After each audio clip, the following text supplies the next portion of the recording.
পরীক্ষা দিয়েছেন আপনারা?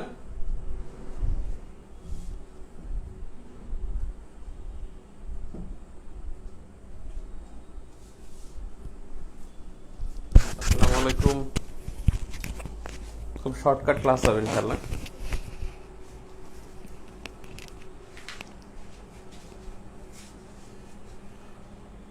আশা করি সবাই ভালো আছেন। পরীক্ষা দিয়েছেন না আপনারা? পরীক্ষার কি খবর?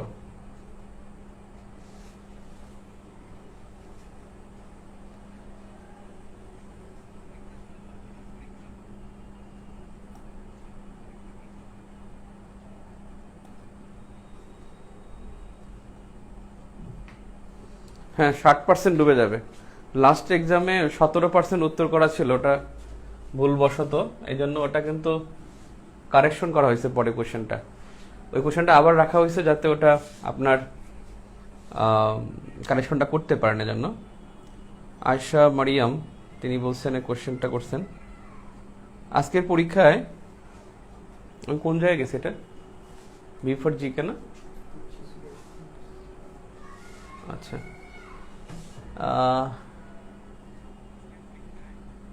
আপনারা মেনশন করতে পারেন যারা ক্লাসটা সম্পর্কে অবগত না। ক্লাস তো মনে হয় আমাদের 10টায় ছিল নাকি, না 10:30টায় ছিল? 10টায় ছিল না? ক্লাস তো 10টায় ছিল মনে হয়। যাক, আপনারা আসছেন, ওকে। না, লুঙ্গি পরি নাই ভাই, প্যান্ট পরছি, পাঞ্জাবি পরছি।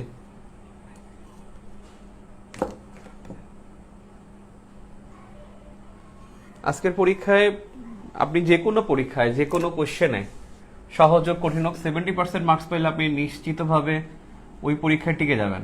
যে কোনো পরীক্ষায় ইনশাল্লাহ, যে কোনো পরীক্ষায় 70% মার্কস পাইলে ওটা টিকে যাবেন। সো আপনাদের জন্য যারা এখনো 11-12 পাচ্ছেন, আমি লাস্ট ক্লাসে যে কথাটা বলেছিলাম যে আসলে এখনো যারা 30-40-50% মার্কস পাচ্ছেন ঘাবড়াবেন না, কারণ আমি আগামী এখনো প্রায় 17-18 দিন আছে। আপনি জানেন না যে আপনি কি পরিমাণ পড়বেন। ইনশাল্লাহ এই 10-11-12 দিনে আপনি অনেক কিছু শিখবেন, অনেক কিছু শিখে যাবেন। ঠিক আছে, এখন যা শিখবেন তা কিন্তু মনে থাকবে। এখনকার শেখাগুলো যথেষ্ট মনে থাকে, কিন্তু চাপ নেওয়া যাবে না। মনে করতে হবে যে আমি যেটা পড়তেছি সেখান থেকে পরীক্ষায় চলে আসবে, এখান থেকে কমন আসবে, এই বিষয়টা মাথায় রাখতে হবে।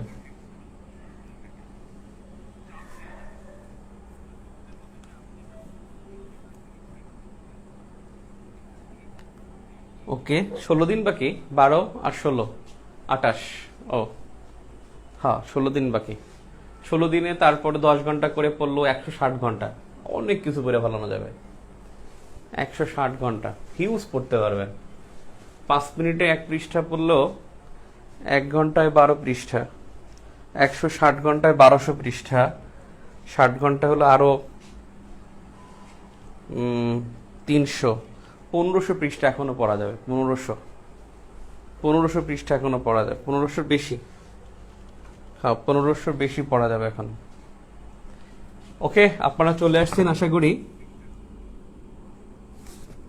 ইলিশের জীবন রহস্য শুধু হাসিনা ম্যাডামের নাম বলছেন, কিন্তু বাকরিবি স্যারের নাম বলেন নাই কেন? ওকে, ঠিক আছে ভাই, আমরা এখন ক্লাস শুরু করি। শুরুতে আমি 1 মিনিট ঢাকা ইউনিভার্সিটির যারা ডি ইউনিট পরীক্ষা দিবেন তাদের উদ্দেশ্যে বলতেছি। একজন হয়তো কমেন্ট করছেন, তারটা বলেই শুরু করি।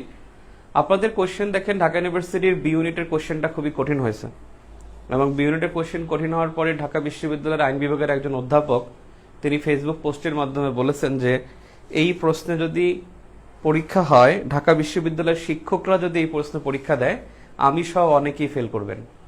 অর্থাৎ বি ইউনিটের কোশ্চেনটা মাত্রাতিরিক্ত কঠিন ছিল, এক্সেস কঠিন, এবং মানে ক্লাসের বাইরে কঠিন ছিল। কিন্তু তাদের এ ইউনিট পরীক্ষা সহজ ছিল, আইবি এর পরীক্ষা সহজ ছিল, চারুকলার পরীক্ষাও খুব কঠিন ছিল না, নাকি হয় নাই চারুকলার পরীক্ষা? এটা নিয়ে কোনো আমি সাউন্ড পাইনি, আমি দুইটা সাউন্ড পেয়েছি, এ ইউনিট এবং আইবি এর পরীক্ষা সহজ হয়েছে। তার মানে ডি ইউনিট পরীক্ষাও আশা করা যায় সহজ হবে ইনশাল্লাহ। যদি বিগত বেস্ট কোশ্চেন হয় তাহলে রিসেন্ট ভিউ কোশ্চেন ভিউ খুব ক্লিক করবে ইনশাল্লাহ, আর যদি সাম্প্রতিক বেস্ট কোশ্চেন হয় তাহলে রিসেন্ট ভিউ ক্লিক করবে। রিসেন্ট ভিউ থেকে আমি আপনাদেরকে বলেছিলাম, আবারও বলি, 8 থেকে 13 পৃষ্ঠার গুরুত্ব সবচেয়ে বেশি, 8 থেকে 13 পৃষ্ঠার গুরুত্ব বেশি। আর আজকে আমি আইকন প্লাস ক্লাসে দাগিয়ে দিয়েছিলাম, ওটা একটু ফলো করবেন। ওকে, আমরা বিসিএস এ আসি। 43rd প্রিলিমিনারি, তাদের জন্য বাংলাদেশ অ্যাফেয়ার্স। বাংলাদেশ অ্যাফেয়ার্সে মার্কস সবচেয়ে বেশি 30 নম্বর। 30 নম্বর এখানে সাধারণ জ্ঞানের মধ্যে এই অংশে সবচেয়ে নম্বর বেশি, কিন্তু দেখা যায় যে বাংলাদেশ বিষয়বলী থেকে বাংলায় আসে, বাংলাদেশ বিষয়বলী থেকে মেন্টাল এবিলিটিতে আসে। অর্থাৎ বাংলাদেশ বিষয়বলীর কোশ্চেন আপনি এখানে গড়পড়তা মিনিমাম 35 বলা যায়, কারণ গত বছর দেখছি আমরা মেন্টাল এবিলিটি তো 3-4টা কোশ্চেন বাংলা বিষয়ও।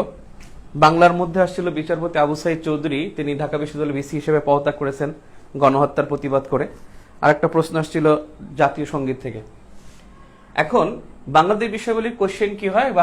বাংলাদেশ বিষয়বলীর কোশ্চেন অ্যাজ ইউজুয়াল এ যাবৎকালে যত পরীক্ষা হয়েছে, একেবারে 35-এ কঠিন হয়েছে, 37-এ কঠিন হয়েছে, সেইটা সহ কমপক্ষে 50% question came from previous question.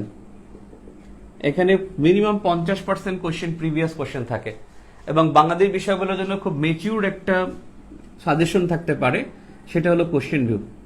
Question view থেকে আপনি দেখছেন 40তমতে 23টি প্রশ্ন আসছে, 41তমতে যদি আমরা দুইটা কোশ্চেনকে ধরি তাহলে 25 হয়, আর না ধরলে সেটা 23 হয়। হুবহু কমন 23টা, 41 এবং 40-এ 23টা কোশ্চেন, এবং তার মধ্যে দেখবেন যে 15 question from Bangladesh affairs.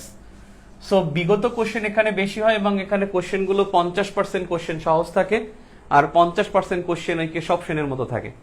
Keshab Sen, তারপর রেমিটেন্স, এগুলো থাকে 50% কোশ্চেন। সো কোশ্চেন বই এখানে খুবই বেশি ইফেক্টিভ হতে পারে।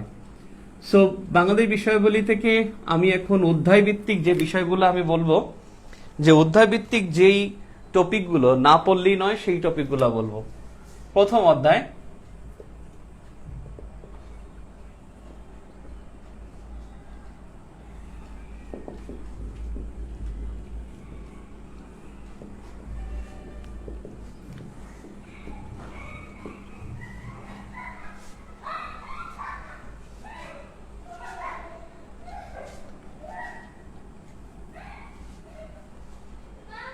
জাতীয় বিষয়াবলী। জাতীয় বিষয়াবলীর অন্তর্ভুক্ত বিষয়গুলো কি কি? জাতীয় বিষয়াবলীর মধ্যে অন্তর্ভুক্ত বিষয় হলো, প্রথমত হলো ইতিহাস, এবং তাদের সিলেবাসের মধ্যে ইতিহাসের কথাই লেখা।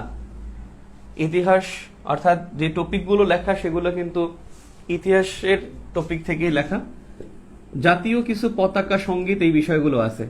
পতাকা, সঙ্গীত, প্রতীক, সঙ্গীত, জাতীয় পতাকা, প্রতীক, সঙ্গীত। আর জাতীয় কিছু দিবস আছে, দিবস অন্তর্ভুক্ত, তবে প্রশ্ন এখান থেকে খুব বেশি আমরা দেখি নাই। ম্যাক্সিমাম কোশ্চেন হচ্ছে ইতিহাস থেকে। তাহলে ইতিহাস থেকে আপনার কি পড়তে হবে? একেবারে একান্ত পড়তে হবে। ইতিহাস থেকে আপনি যদি দেখেন, আপনি এ ক্যাটাগরি বলতে পারেন আর বি ক্যাটাগরি বলতে পারেন। এ ক্যাটাগরিতে এটা হলো সে এগুলো একেবারেই দেখে যাবে। কি কি আসে দেখেন, মৌর্য, গুপ্ত, পাল, সেন, এই চারটা সে দেখবেই। মৌর্য, গুপ্ত, পাল এবং সেন, এই চারটা থেকে প্রশ্ন যে কোনোটা আসে। হয়তো চন্দ্রগুপ্ত মৌর্য আসছে, অশোক আসছিল 40তমতে, এবছর আসছে সেন থেকে কেশব সেন। মানে এই চারটা থেকে একটা কোশ্চেন নিশ্চিত কমন থাকে। এবার এবছর অশোক ধরলে সেটাও আসছে। অর্থাৎ এই মৌর্য, গুপ্ত, পাল, সেন আর হলো জনপদ, এই দুইটা এখান থেকে একটা বা দুইটা কোশ্চেন নিশ্চিতভাবে ইনশাল্লাহ থাকে। এই ক্যাটাগরির মধ্যে সেকেন্ড হলো মুঘল। এই মুঘল আমল থেকে একটা প্রশ্ন থাকে, মুঘল আমল থেকে কোশ্চেন কিন্তু একটা থেকে থাকে। এবছর যদি দিল্লির রাজধানী ধরেন, সরি দিল্লির রাজধানী না, দিল্লির ইংরেজ আমল, মুঘল আমল দেখতে হয়, ইংরেজ আমল দেখতে হয়। এরপরে যদি দেখেন মুক্তিযুদ্ধ, মুক্তিযুদ্ধের মধ্যে যে দুইটা টপিক সবচাইতে গুরুত্বপূর্ণ সবসময় আসে, 6 দফা মনে হয় 4-5 বার আসছে, আর একটা হলো মুজিবনগর সরকার। মুজিবনগর সরকার এবং 6 দফা, এই দুইটা মুক্তিযুদ্ধের মধ্যে সবচাইতে বেশি প্রায়োরিটি পাবে। এই বছর এইটার সাথে খেতাবটা বেশি গুরুত্ব পাবে, অর্থাৎ 6 দফা, খেতাব, মুজিবনগর সরকার, এই তিনটার গুরুত্ব এবছর পাবে। এটা হলো এ ক্যাটাগরির মধ্যে পড়বে। আর এরপরে আপনার যদি বলেন বি ক্যাটাগরি, আপনি এটা শেষ করে সবার আগে এটা শেষ করবেন, দেন আপনি কোন জায়গায় যাবেন।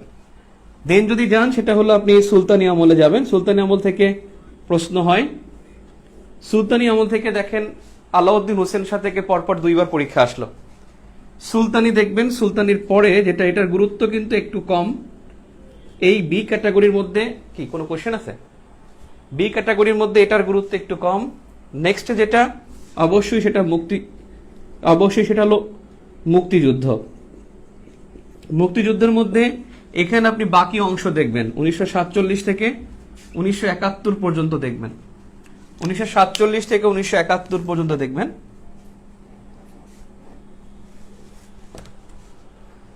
কোশ্চেন ভিউ থেকে যেগুলো আসলে কমন ছিল, মানে যেগুলো আসলে নতুন কোশ্চেন, যে কোশ্চেনগুলো মিক্স করা, এটা আমার খুঁজে বের করাটা সো টাফ হয়ে যাচ্ছে। তাহলে মৌর্য, গুপ্ত, পাল, সেন, এখান থেকে একটা কোশ্চেন, জনপদ থেকে কোশ্চেন একটা আসে। এবছর জনপদ থেকে অশোকের কথা, শশাঙ্কের কথা বলতে পারেন। মুঘল আমল, ইংরেজ আমল এবং মুক্তিযুদ্ধ থেকে সবার আগে পড়বেন 6 দফা, দেন মুজিবনগর সরকার, দেন পড়বেন খেতাব। খেতাবের মধ্যে একটা কথা মনে রাখবেন, খেতাবের ক্ষেত্রে রিসেন্ট ভিউর যে খেতাব অংশটা আছে, রিসেন্ট ভিউর অংশটা দেখবেন।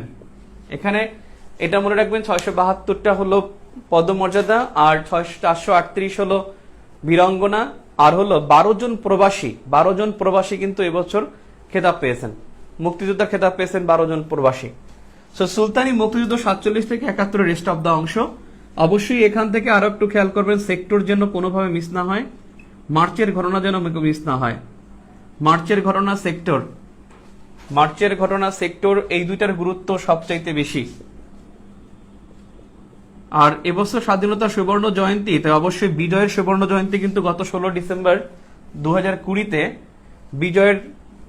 বিজয়ের 50 বছর উদযাপিত হয়েছে। সেক্ষেত্রে 16 ডিসেম্বর, অর্থাৎ আত্মসমর্পণের ঘটনা যেন মনে থাকে।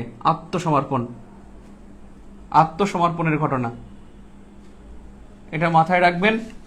আর অবশ্যই একটা কনফিউশন আছে, যৌথ বাহিনী, মিত্র বাহিনী, তারপর হলো মুক্তি বাহিনী, এগুলোর মধ্যে একটা কনফিউশন আছে। আপনারা বেসিক বুঝতে সেই অংশটা পাবেন, ছবি সহ দেয়া আছে এবং তাদের সম্পর্কে আলোচনা করা আছে। ক্লিয়ার? সো ইতিহাস থেকে এই বিষয়গুলোই 6 দফা, মুজিবনগর সরকার, খেতাব, এই তিনটার গুরুত্ব সবচেয়ে বেশি দেবেন। সেকেন্ড গুরুত্ব দিবেন হলো সেক্টর, মার্চের ঘটনা এবং আত্মসমর্পণ। এরপরে বাকি অংশ পড়বেন।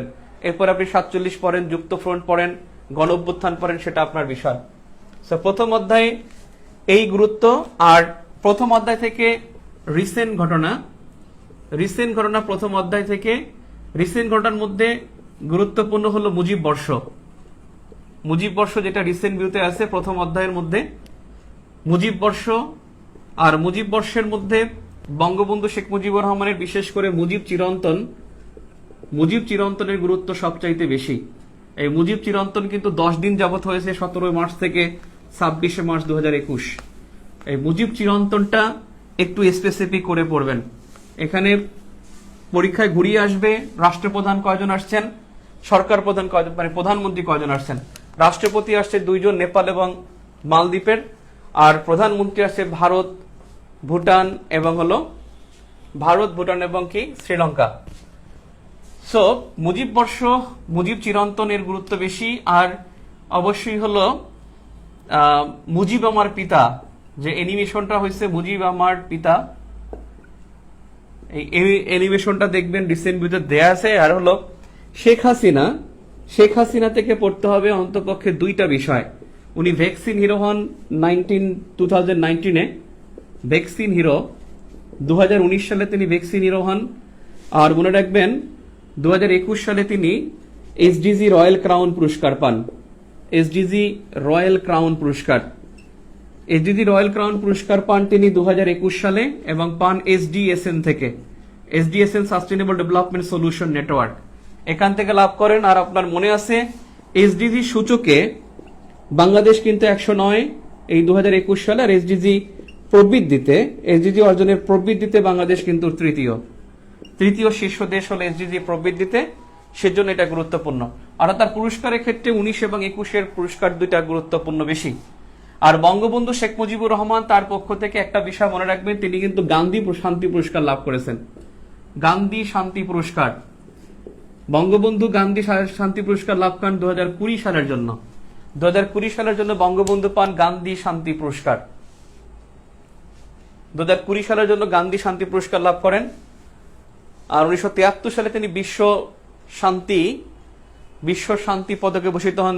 সেই 73 সালে তিনি এই সংসদ ভবন থেকে গ্রহণ করেছিলেন। চিলিতে বসে ঘোষণা করেছে, আর গ্রহণ করেছেন তিনি সংসদ ভবনের দক্ষিণ প্লাজা থেকে।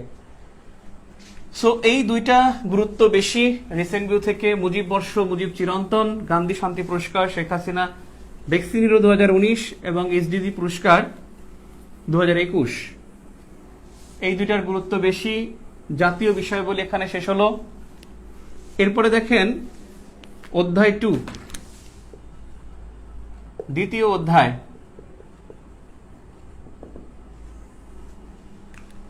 দ্বিতীয় অধ্যায় থেকে আপনাদের জন্য দ্বিতীয় অধ্যায় হলো বাংলাদেশের কৃষি। বাংলাদেশের কৃষি হলো দ্বিতীয় অধ্যায়।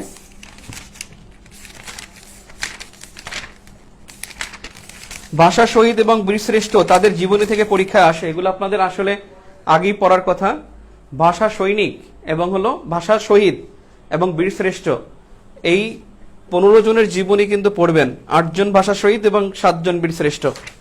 বাংলাদেশের কৃষি, বাংলাদেশের কৃষি থেকে,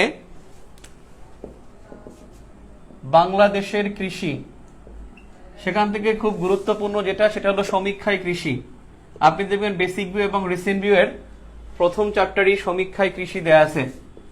সমীক্ষায় কৃষি বলতে 40.6% মানুষ কৃষির উপর নির্ভরশীল। সবচেয়ে বেশি কৃষি খামার বরিশালে, সবচেয়ে কম ঢাকায়।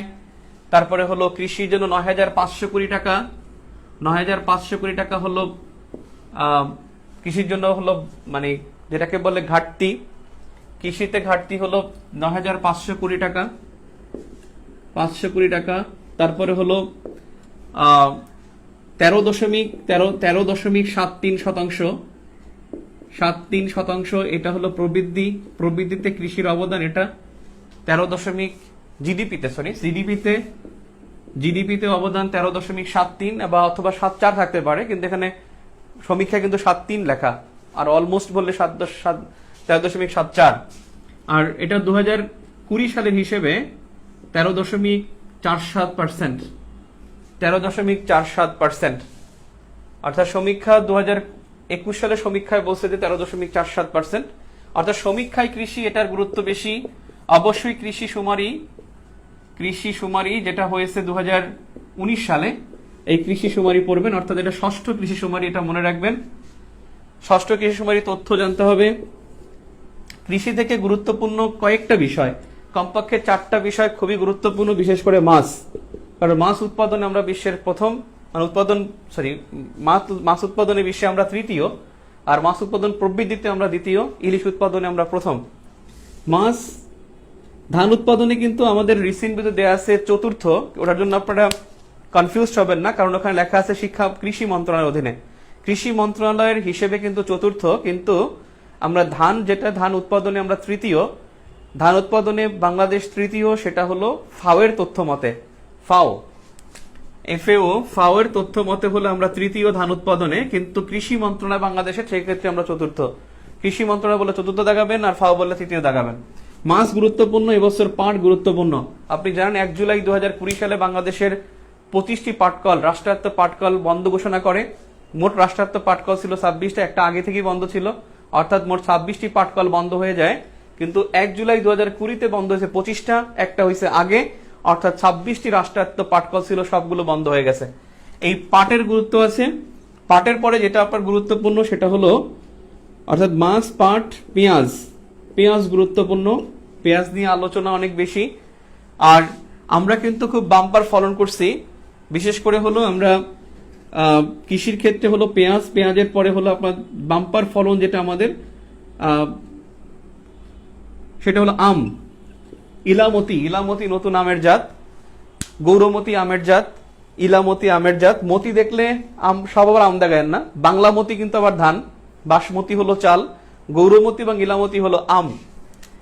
আম পড়বেন, তারপরে চা পড়বেন, অর্থাৎ মাছ, পাট, পেঁয়াজ, আম, চা, এই পাঁচটা অন্ততপক্ষে দেখে যেতে হবে। অন্ততপক্ষে কৃষি বিষয়ক যে প্রতিষ্ঠানগুলো আছে, একটা জায়গায় দেখবেন কৃষি বিষয়ক প্রতিষ্ঠান, সেই প্রতিষ্ঠানগুলো থেকে পরীক্ষা আসে, বিশেষ করে বিএডিসি, ব্রি, তারপরে বিএআরসি, বার্ক, তারপরে হলো বাংলাদেশ কৃষি গবেষণা পরিষদ, এই যে বার্ক কৃষি গবেষণা পরিষদ, এটা কিন্তু এই বছর স্বাধীনতা পদক লাভ করেছে 21 সালে, স্বাধীনতা পদক 2021। বাংলাদেশ কৃষি গবেষণা পরিষদ গবেষণায় কৃষি পদক, স্বাধীনতা পদক লাভ করে 2021 সালে। তাহলে বাড়ি, বিএডিসি, বার্ক, এগুলো অন্তপক্ষে, এবং ডিএই, department of agriculture, ডিএই, department of agriculture extension, অর্থাৎ কৃষি সম্প্রসারণ অধিদপ্তর, এই ডিএই, এই কয়েকটা প্রতিষ্ঠানের। আরেকটা হলো বিনা, বিনার গুরুত্ব অনেক বেশি, প্রায় 117টি না 118টি জাতের উদ্ভাবন করেছে। ব্রি এ পর্যন্ত 106টি ধানের জাত উদ্ভাবন করেছে, সেই এই প্রতিষ্ঠানগুলোর জাত।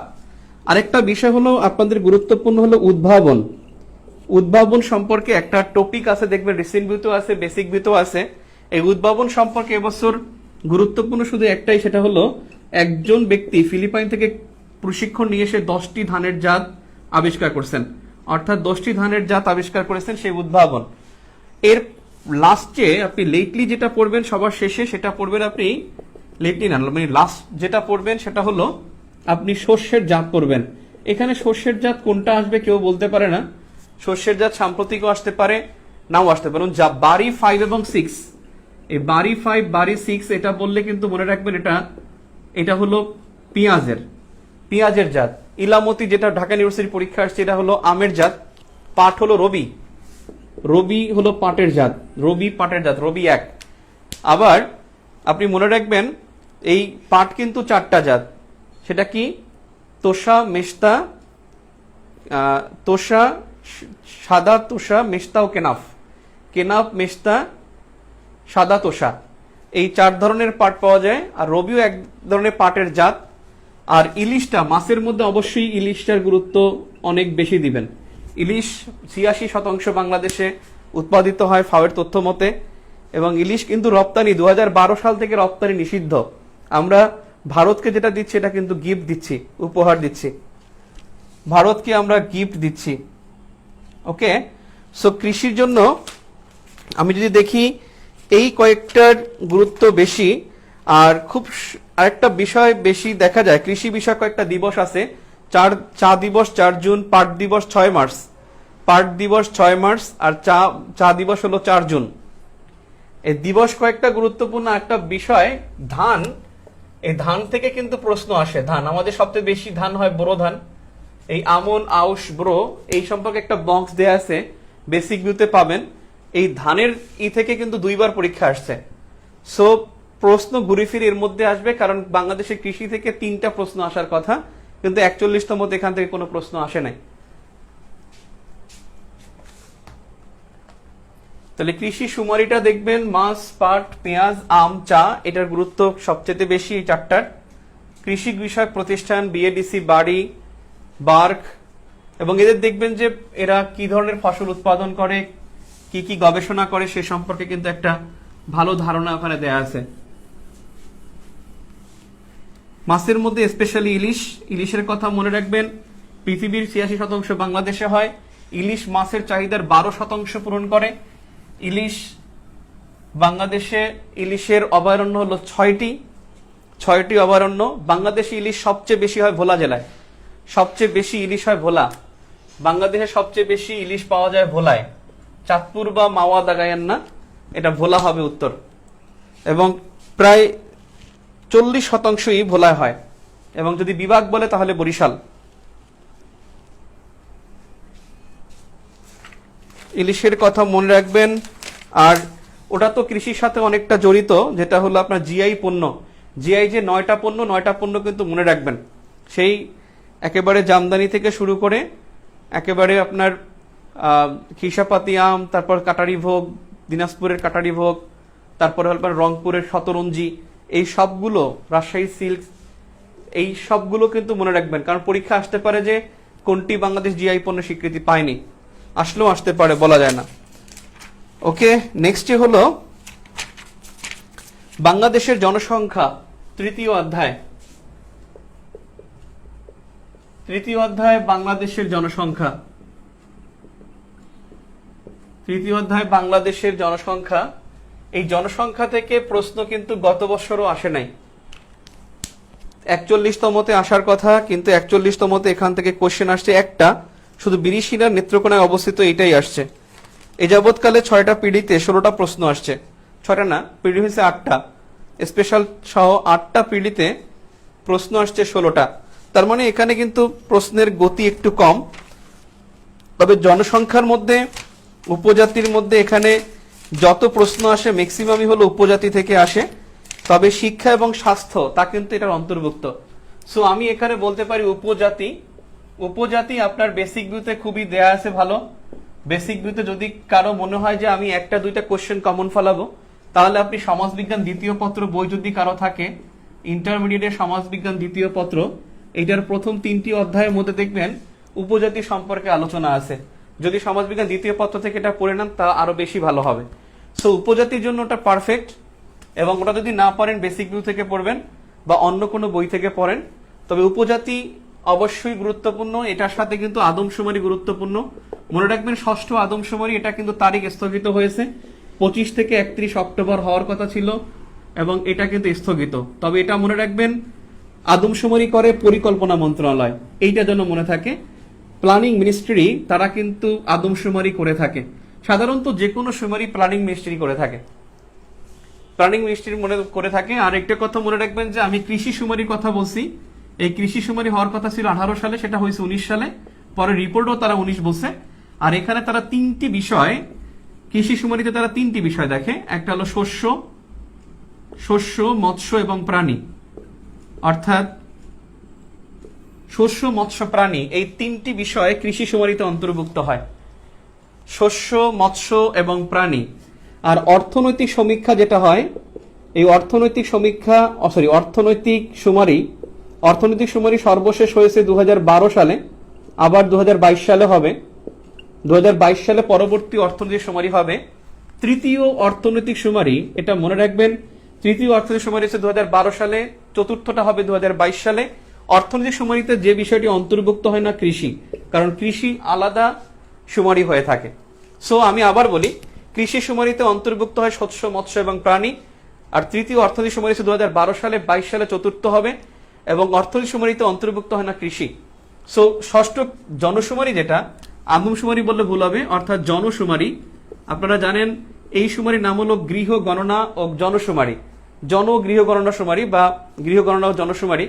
অর্থাৎ এখানে আদমশুমারি শব্দটা কিন্তু এখানে নাই।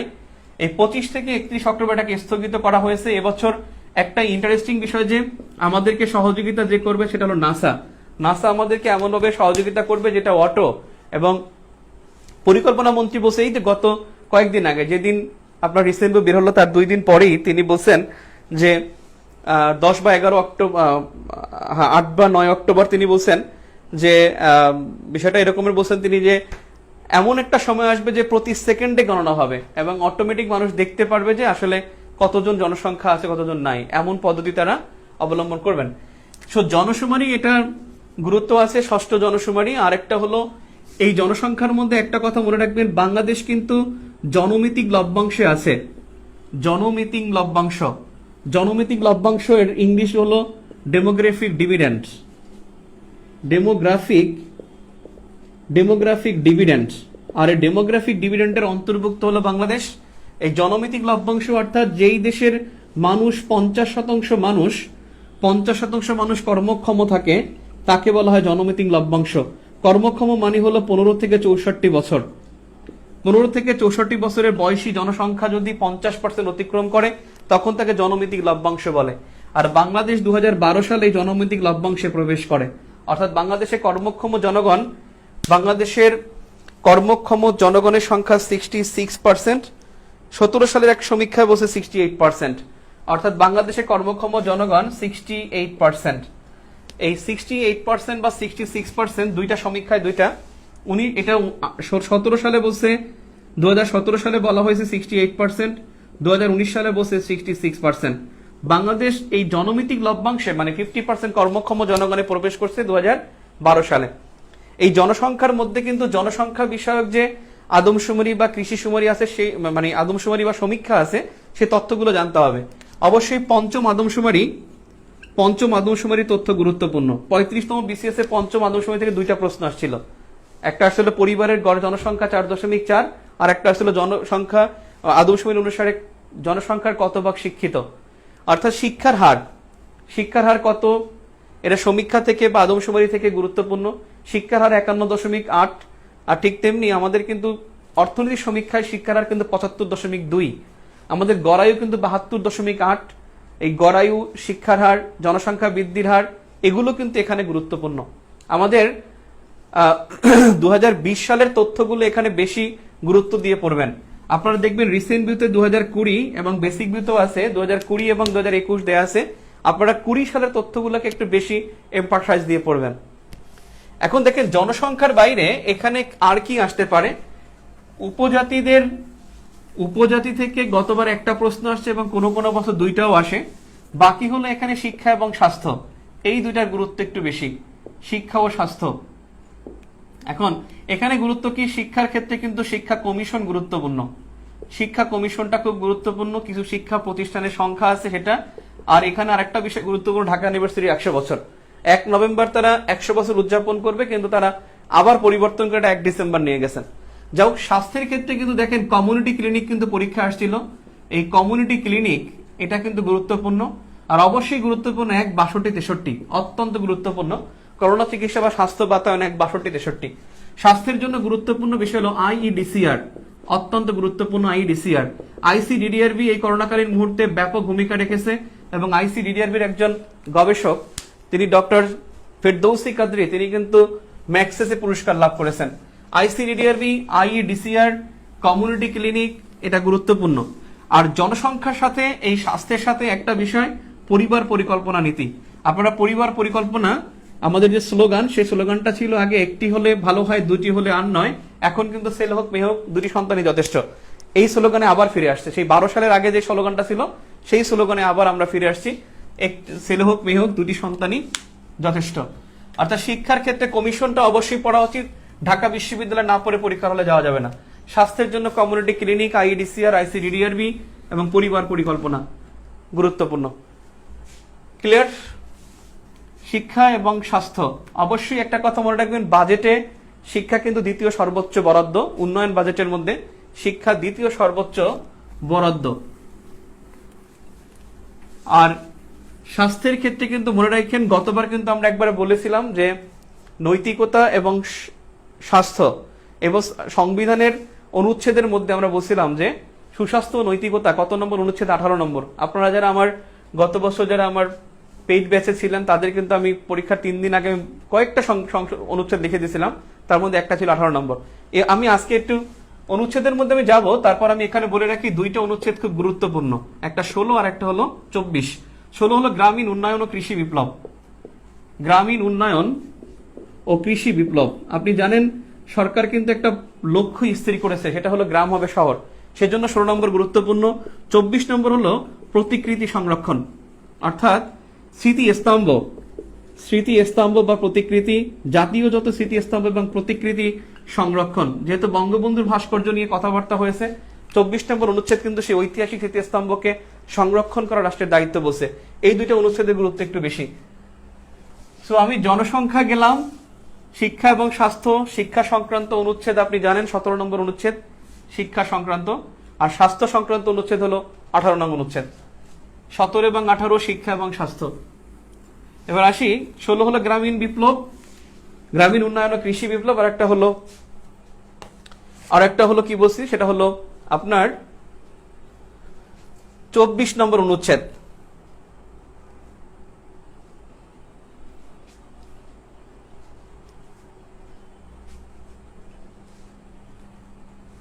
না, আমার ফেসবুকে আসলে আমি ইউটিউবে আমি টেকনোলজিক্যাল খুব উইক, আপনারা যতটা ভাবেন আমি শুধু লাইভে আসতে পারি। এই জন্য কিন্তু আমি কখনো ওই যে জুম অ্যাপ বা এই সব গুগল মিট বা কিছু আমি এগুলো আসলে অভ্যস্ত না, খুবই কম অভ্যস্ত। একজন বলছেন যে ইউটিউবে ক্লাসগুলো দিলে বিলোনিয়ার হয়ে যাবে। ইউটিউবে ক্লাস আমার কিছু ছিল, 2টা ক্লাস এখনো আছে, খুব ভালো ভিউ হয়েছে। কিন্তু ইউটিউবের ইনকামটা এটা কিন্তু আবার ইনকামটা কিন্তু হালাল হয় না, অনেক সময় অ্যাডটা কিন্তু নেগেটিভ থাকে, অনেক সময় কিছু নেগেটিভ অ্যাড বা হারাম পণ্যের অ্যাড দিলে তখন ওটা কিন্তু আর ইনকামটা হালাল হবে না। So it is কোয়েশনেবল। আল্লাহ যা রাখছে ভালো রাখছে, চালাই যায় এভাবেই যতটুকু আছে ইনশাল্লাহ। ওকে, এমসি সদস্য আপনি রিসেন্ট ভিউর বলছেন 60টি দ্বীপাঞ্চল দিয়েছেন, কিন্তু বেসিক বুথে 5টি দ্বীপাঞ্চল দিয়েছেন, কোনটি সঠিক হবে? আসলে 44 বানাইতে কত হয়?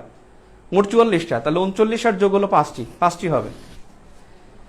এরপরে আসি, আমি জানি কোথায় ছিলাম, দেখেন আমি 4র্থ অধ্যায় চলে যাই। 4র্থ অধ্যায় খুবই গুরুত্বপূর্ণ, যে খুব ট্যালেন্ট আপনার কিন্তু নেক্সট টেস্ট আগামী পরশুদিন কিন্তু নেক্সট পরীক্ষা বৃহস্পতিবার, সেখানে পরীক্ষা কিন্তু হলো নেক্সট টেস্টের পরীক্ষাটা হলো আপনার থেকে অর্থনীতি ও শিল্প, অর্থ শিল্প 4র্থ এবং 5ম অধ্যায় বাংলাদেশ বিষয়াবলীর। আশা করি এই 2টা অধ্যায় খুব ভালো করে পড়ে রিসেন্ট ভিউ থেকেও পড়বেন, বেসিক ভিউ থেকেও পড়বেন, 2টা পড়ে কম্বাইনেশন করে তারপরে আপনি পরীক্ষাটা অংশগ্রহণ করবেন, দেখবেন ভালো। পরীক্ষাগুলো একটু সিরিয়াসলি দেন, অন্তপক্ষে আপনি রিডিংটা পড়ে যান। আপনি তো অনেক পড়ছেন, এ যাবৎকালে কম পড়েন নাই। অনেকে বোকার মতো কথা বলেন, ভাই এখন পড়লে কি মনে থাকবে? এটা একটা খুব রাবিশ কথা, কারণ আপনি এতদিন পড়ছেন না, জাস্ট আপনি রিডিং দিয়ে যাবেন, দেখবেন যে মনে থাকবে। আবার অনেকের আরেকটা, ভাই আমি একটা বই থেকে পড়ছি ওটা দাগাই পড়ছি, আরেকটা বই পড়তে ইচ্ছা করে না, এগুলো ফালতু কথা। আমরা পরীক্ষা দিছি সত্যি কথা, যারা আমরা তো পিলিটিক্সে অন্তপক্ষে পিলিতে স্পেশালিস্ট, আর কিছু না করি পিলিটিক্সে রিটেন ও মোটামুটি স্পেশালিস্ট, কিন্তু পিলিতে স্পেশালিস্ট মাস্ট। সেটা হলো ওখানে তো আমরা কি করছি, সেটা হলো যে 7 দিন আগে একটা ডাইজেস্ট বই কিনে পড়া শুরু করে দিচ্ছি। 37তম মধ্যে ডাইজেস্ট বই কিনে মানে 4 দিন না 5 দিন পড়ছি, কিন্তু আগের পড়া ওই মেমোরি থেকে কিন্তু পিলিট টেকা যায়। 4র্থ অধ্যায় হলো অর্থনীতি। এই অর্থনীতির মধ্যে যে প্রশ্নগুলো যদি আপনি দেখেন, অর্থনীতি থেকে গত 60টা পিলিতে যদি আপনি ধরেন, অর্থাৎ 60টা পিলিতে অর্থনীতি থেকে কমপক্ষে 13টি প্রশ্ন আসছে, কমপক্ষে 13টি প্রশ্ন অর্থনীতি থেকে আসছে। কিন্তু এখান থেকে আসার কথা আরো বেশি, কিন্তু শিল্প বাণিজ্য আবার অনেকগুলো আসে। এখানে অর্থ বাণিজ্য একত্রে কম্বাইন করে প্রশ্ন করা হয়। সো আমি এখানে আপনাকে বলতে পারি যে কি কি বিষয় গুরুত্বপূর্ণ। আপনাদের যে কোনটা আসবে, ওনারা আপনার সাথে একটু দুষ্টামিও করতে পারে, দুষ্টামির মধ্যে যেতে পারে, তাতে কোনো সন্দেহের অবকাশ নাই। কারণ আপনি দেখবেন পড়ে ফেলবেন, আপনি দেখা যাবে পড়ে ফেলবেন হলো আপনি 2021, ওরা 2020 দিয়ে দিতে পারে। 2017 সালের কথা মনে আছে কিনা? 38তম পিলি হয়েছে 17 সালের ডিসেম্বর, কিন্তু পরীক্ষা আসছে 2015 সালে শিশু মৃত্যুহার। 2015 সালে শিশু মৃত্যুহার আসছে, 2 বছর বা 1 বছর আগের তথ্য পরীক্ষা আসছে। এই যে শিশু মৃত্যুহার, এটা কিন্তু আপনার জনসংখ্যার প্রশ্ন, 3য় অধ্যায়ের প্রশ্ন। সো কোনটা যে আসবে আমরা জানি না। অর্থ বাণিজ্যের মধ্যে সবচেয়ে গুরুত্বপূর্ণ যেটা, অবশ্যই অর্থনৈতিক সমীক্ষা, এবং সমীক্ষার জন্য সবার আগে গুরুত্ব দিবেন 2020 সালেরটা, সবার আগে গুরুত্ব দিবেন 2020, আর কম গুরুত্ব দিবেন 2021 থেকে গুরুত্ব কম দিবেন। তবে 2021 থেকে কিছু বিষয় গুরুত্ব দিবেন, সমীক্ষা থেকে 2021 থেকে গুরুত্ব দিবেন বিশেষ করে রিজার্ভ, বিশেষ করে রপ্তানি আয়, কারণ এগুলো কিন্তু জুলাই মাসে পত্রিকায় চলে আসছে। বিশেষ করে হলো আপনার প্রবাসী আয়, রিজার্ভ, প্রবাসী আয়, রপ্তানি আয়, বিনিয়োগ। রিজার্ভ, রপ্তানি আয়, প্রবাসী আয়, বিনিয়োগ, এই 4টা বিষয় 21 থেকে বেশি গুরুত্ব দিবেন। আর 20 থেকে গুরুত্ব দিবেন সব, এভরিথিং, সব। এবং এটা বেসিক ভিউ 2টাতেই দেয়া আছে, বিশেষ করে নতুনটা কিন্তু 20ও দেয়া আছে, 21ও দেয়া আছে। অর্থনীতি সমীক্ষা খুব ভালো করে পড়বেন, দেন বাজেট পড়বেন। বাজেটও আপনার সাথে কিন্তু ফাজলামি করতে পারে, কিছু করার নাই। আপনারা দেখছেন যে জিএনআই আসছিল 40তমতে, সেটা কিন্তু আসছিল 40তমতে আসছিল না জিএনআই, সেটা কিন্তু আসছে সেই আগের বছরেরটা। তার মানে এখানে বাজেট 2020-21 এবং হলো 21-22 দুইটাই পড়বেন। তবে বাজেটের ক্ষেত্রে এটার গুরুত্ব একটু বেশি দিবেন আর এটার গুরুত্ব একটু কম দিবেন। 21-22 গুরুত্ব এখানে বেশি থাকবে আর 20-21 গুরুত্ব একটু কম থাকবে। এরপরে হলো আপনার একেবারে এই দুইটা যদি না আসে পরীক্ষায়, অষ্টম পঞ্চবার্ষিকী পরিকল্পনা যেটা 2020 থেকে 2025, পঞ্চবার্ষিকী পরিকল্পনা এবং হলো দ্বিতীয় প্রেক্ষিত পরিকল্পনা। দ্বিতীয় প্রেক্ষিত পরিকল্পনা, প্রেক্ষিত পরিকল্পনা কিন্তু আপনি পড়ে যাবেন প্রেক্ষিত পরিকল্পনা 2021 থেকে 2041, এটা দ্বিতীয়। কিন্তু আপনি একটা কথা মনে রাখবেন, এইটার ভিত্তি বছর কিন্তু 2020। আপনাকে ভিত্তি বছর দিয়ে কনফিউজ করতে পারে, ভিত্তি বছর 2021 না, ভিত্তি বছর 2020। আর মনে রাখবেন প্রথম প্রেক্ষিত পরিকল্পনা যেটা, সেটা ছিল 2010 থেকে 2021। আপনি কিন্তু এখানেও কনফিউজ হতে পারেন। প্রথম পঞ্চবার্ষিক পরিকল্পনার মেয়াদ কিন্তু 10 বছর, কিন্তু শুরু হয়েছে 2010 থেকে 2021। কিন্তু এই প্রথম প্রেক্ষিত পরিকল্পনা আরো কনফিউজিং, যেটা অনুমোদন করা হয়েছে 2012, অনুমোদন 2012। যেমনি প্রেক্ষিত পরিকল্পনা এটা অনুমোদন করা হয়েছে 2020 সালের 25 ডিসেম্বর, 2020 সালের 25 ডিসেম্বর খুব সম্ভবত অনুমোদন দেওয়া হয়। অনুমোদন তারিখ একটু দেখে নিয়েন, এইটা না এইটা আমি একটু কনফিউজড ভাই। অনুমোদনের তারিখটা দেখে নিয়েন, এনইসি কর্তৃক অনুমোদিত হয়। এটা কিন্তু 2020 থেকে 2025। এবং এখানে খুব মনে রাখবেন যে গড় প্রবৃদ্ধি কত হবে, যেমন 8%।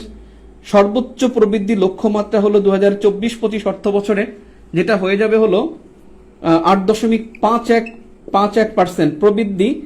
গড় প্রবৃদ্ধি বললে হবে 8%, আর সর্বোচ্চ প্রবৃদ্ধি বললে হবে 8.51%। আবার এখানে গড়ায়ুর কথা মনে রাখবেন, এখানে কিন্তু গড়ায়ু হবে 80 বছর। এটা লক্ষ্য হলো 80 বছর, আর এইটা খুব সম্ভবত 74 বছর। গড়ায়ুর এটার লক্ষ্য হলো 74 বছর। এখানে কিন্তু 4টা পঞ্চবার্ষিকী পরিকল্পনার মাধ্যমে দ্বিতীয় প্রেক্ষিত পরিকল্পনা বাস্তবায়ন করা হবে। 4টা পঞ্চবার্ষিকী, তার মধ্যে প্রথম যেটা সেটা হলো অষ্টম পঞ্চবার্ষিকী পরিকল্পনা। আর এটা কিন্তু 20 থেকে 25, 21 থেকে 25 দাগাবেন না। সো এই দুইটা পরিকল্পনা কিন্তু খুবই ভাইটাল, খুবই গুরুত্বপূর্ণ। এটা অবশ্যই পড়ে যেতে হবে। আর 21 সালের এটা কিন্তু উন্নত বাংলাদেশ, এটা মনে রাখবেন, উন্নত বাংলাদেশ। কিন্তু আপনাদের একটু কনফিউজ করবে, মনে রাখবেন রূপকল্প 2021 যেটা এই বছর শেষ হয়ে যাবে, রূপকল্প 2021 এর লক্ষ্য কি আর ভিশন 2021 এর লক্ষ্য কি, দুইটা কিন্তু খুবই ডিফারেন্ট একটা লক্ষ্য। ভিশন 2021 এর লক্ষ্য হলো মধ্য আয়ের দেশ, মধ্য আয়ের দেশ, এটা ভিশন 2021। আর রূপকল্প 2021 হলো ডিজিটাল বাংলাদেশ, ডিজিটাল বাংলাদেশ, এটা হলো রূপকল্প 2021। আর সেই রূপকল্প 2041, রূপকল্প 2041 এর লক্ষ্য হলো উন্নত সমৃদ্ধ বাংলাদেশ, উন্নত ও সমৃদ্ধ বাংলাদেশ। পার্থক্য শুধু এখানে, রূপকল্প বললে এইটা কিন্তু আবার উন্নয়নশীল দেশ না, মধ্য আয়ের দেশ না। রূপকল্প 2021 হলো ডিজিটাল বাংলাদেশ, আর ভিশন 2021 এটা হলো মধ্য আয়ের দেশ।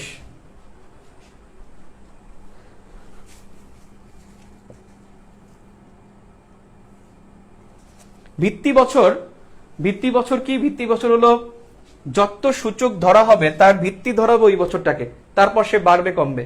যেমন আমাদের এখনো অর্থনীতিতে মনে রাখবেন, অর্থনীতিতে ভিত্তি বছর, অর্থনীতিতে ভিত্তি বছর কিন্তু 2005-06 অর্থ বছর। এই অর্থ বছরটা কিন্তু আমাদের মানে বার্ষিক বাজেট সমীক্ষার ভিত্তি বছর 2005 থেকে 2006।